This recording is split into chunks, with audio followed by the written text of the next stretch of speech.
I remember my first course of Vipassana, when each student was assigned his personal place where he would sit for 10 days.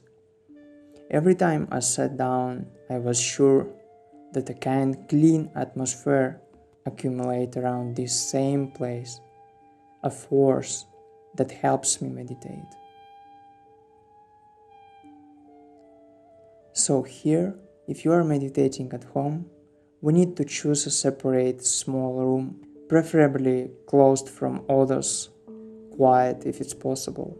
If not, you can do it in your room. Remember, always meditate in the same place. The room should be dark or with a slight light and quiet. Allow yourself the exact time to start meditation. For example, 30 minutes at 6 a.m.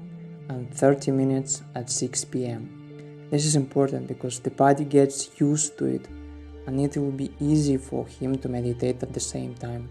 Moreover, you will notice after a while that the body asks to go and begin to meditate at this time, which means that the habit has developed. Ask your relatives to do not make noise at this time. Turn off all devices, Wi-Fi, etc. Disconnect your place from the outside world to stay with yourself one-on-one.